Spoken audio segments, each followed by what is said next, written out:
Farming is all about feeding livestock well to achieve maximum growth rates. To achieve this, fertilisers are used with primary focus on phosphates, with little consideration to the other 16 essential elements required for optimum plant growth and animal performance. Also overlooked is the role of a diverse environment where beneficial soil life can thrive and multiply, aiding in creating a more self-sustaining farming system. Jim McMillan has perfected a sustainable fertiliser system that supplies your soil and plants with the required nutrients for optimal plant growth and animal performance, and has developed a sophisticated computer software program to support the system. Jim gave away fishing to pursue his passion, flying, and established a successful agriculture helicopter business in southern Hawke's Bay. That led him to begin questioning standard farming practices. Was the continual application of synthetic nitrogen and pesticides the future of agriculture in New Zealand? Spent a big part of my time, I guess, travelling the country, spraying herbicides and pesticides and spreading synthetic fertilisers throughout our beautiful landscape, and I wasn't really convinced that that was the future of farming for New Zealand, and that's essentially what started to encourage me or lead me down the path of wanting to research and learn more and understand more around, I guess, how the soil functioned and plant and crop growth. That was essentially the seed that really started Outgro. So it was a gentleman that I became friends with, Neil Armitage, that actually suggested to me that I put a program together for his property, the Incline Farm, and I said to Neil, I'm more than happy to put a program in place for your property, but you need to be clear that I haven't done this before and it don't have a proven track record.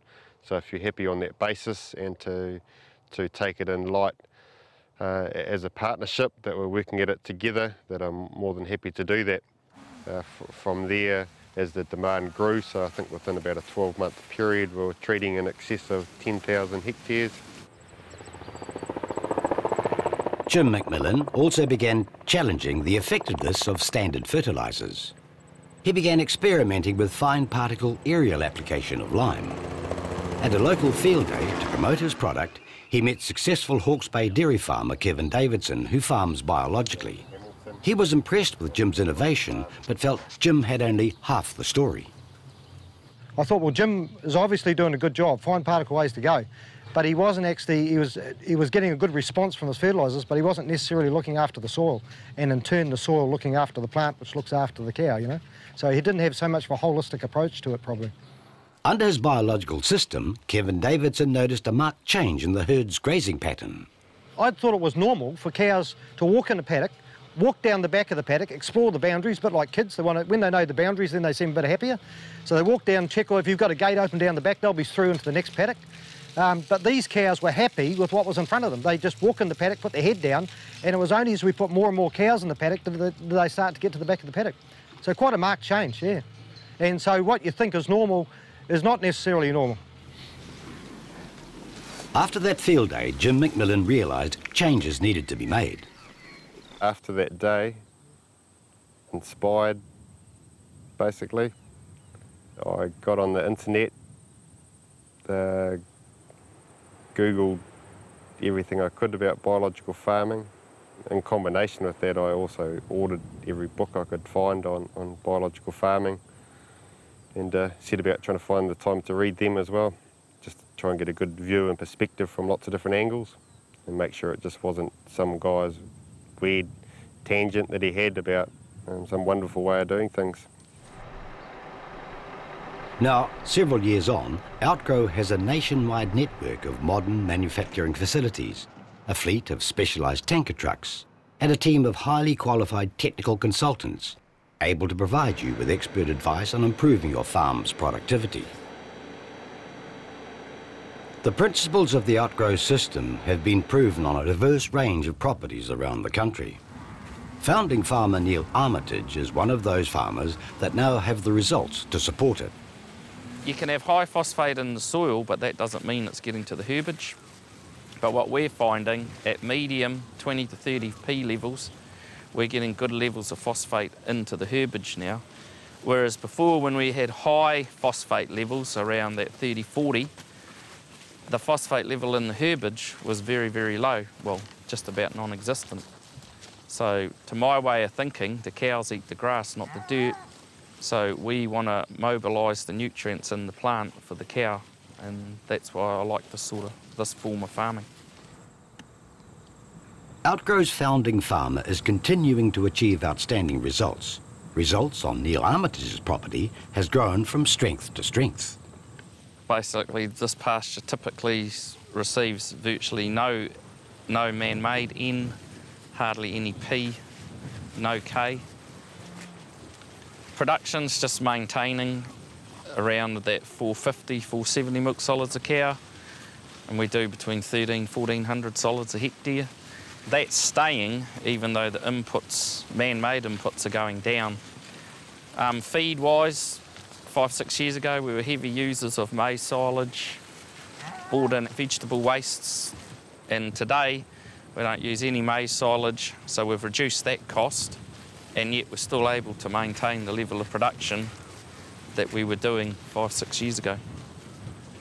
For the last 16 years we've followed a lot of cropping off and on, but after 4 years of doing biological, I'm now just about comfortable to change the farm onto what's all grass farming, and we're going to take the cropping component out of it.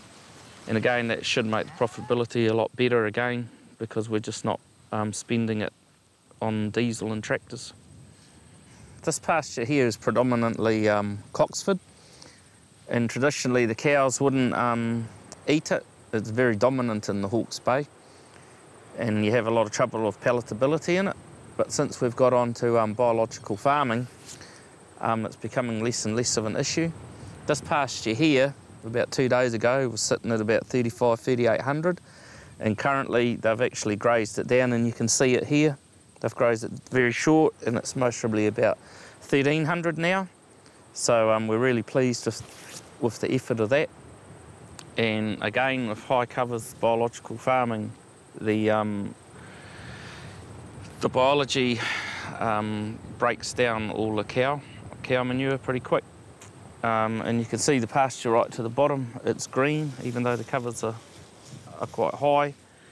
The worm, yeah, there's a lot more worms now, so they're helping digest all the cow dung down, which then's taking that down into the soil profile, which is taking more nutrients down. We're getting deeper rooting.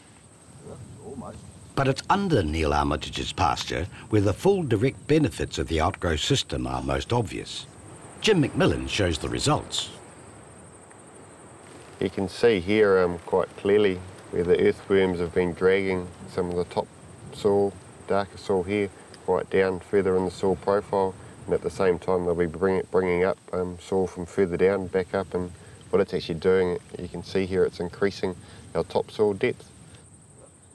Besides increased worm size and activity, an environment has been created to increase clover root depth and nodule growth, eliminating the need for artificial nitrogen and no need for irrigation and dry spells.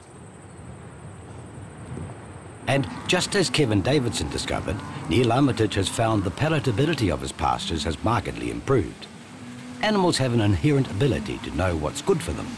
With an appropriate balance of nutrition and pasture, livestock quite simply want to eat it.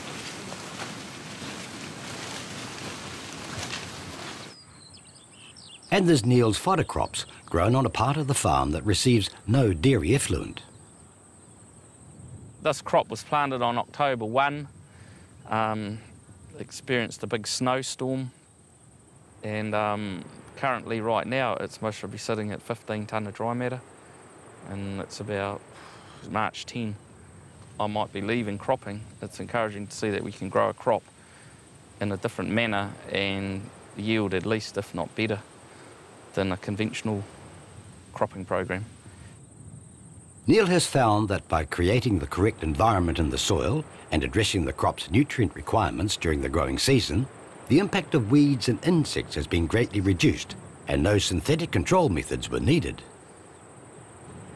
But the way we monitored the crop and fed the crop by doing herbage tests, and now we know why the insects come, because you've got to keep high sugars in your plants, So in those brews that we were putting on, we were always focusing on driving the insect out, and that's actually what has happened.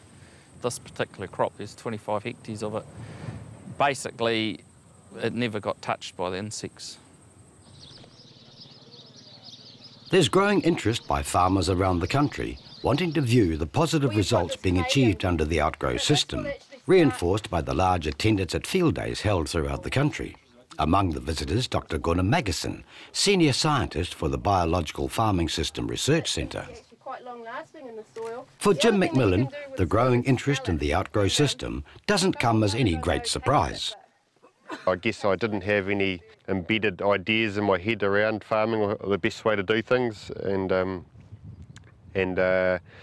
so when I guess I learnt about a biological approach, when we focused on all three important aspects of the soil and nutrients required for plant growth, and a sustainable system where we're enhancing our environment, I really struggled with the fact why everybody wasn't already doing it. So I couldn't understand, why they couldn't see what I could see.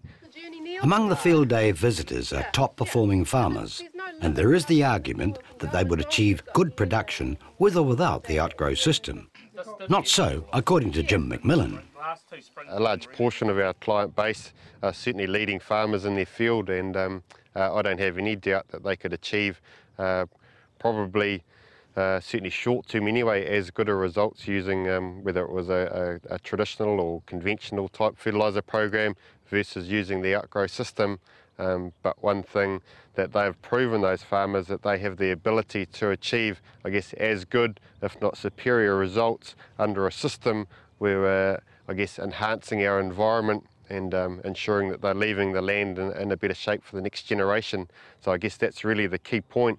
So nobody would ever, deny the fact that you can farm successfully under a more traditional fertiliser regime, because that's well proven. But I think what our leading farmers are proving is that they can also farm successfully under, the Outgro system or a biological fertiliser regime as or more successfully.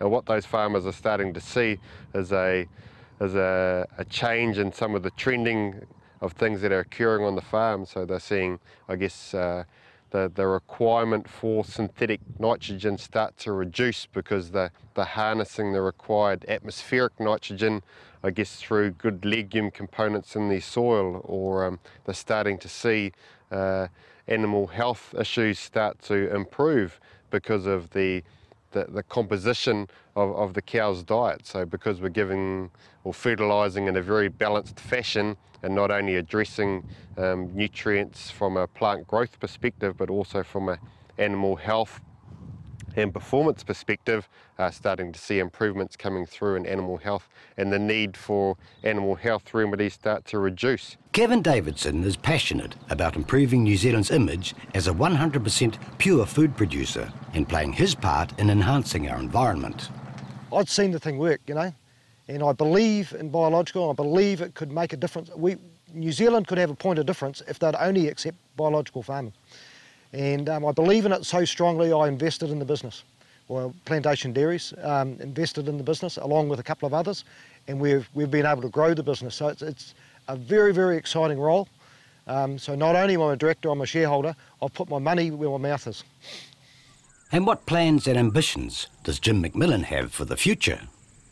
Into the future, we have every intention of playing a role in assisting our farmers to receive a premium for their produce. We hope to develop a brand which will enable our clients to receive or market their protein under a sustainable banner, not necessarily the organic system where they're restricted by a large set of rules, but we're under a system where the focus is around responsible fertiliser use, nutritional value of the food that they're producing, and a high level of traceability.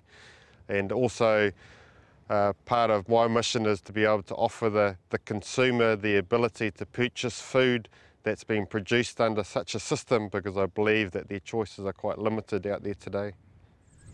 Biological farming is not only about improving the productivity of the farmland in New Zealand, it's around minimising impact to the environment, and ideally enhancing the environment to ensure that we're leaving it in a better state for the next generation. I believe biological farming practices or farming practices that focus on balancing soil nutrients and responsible fertiliser use and enhancing our environment is the only future for farming in New Zealand.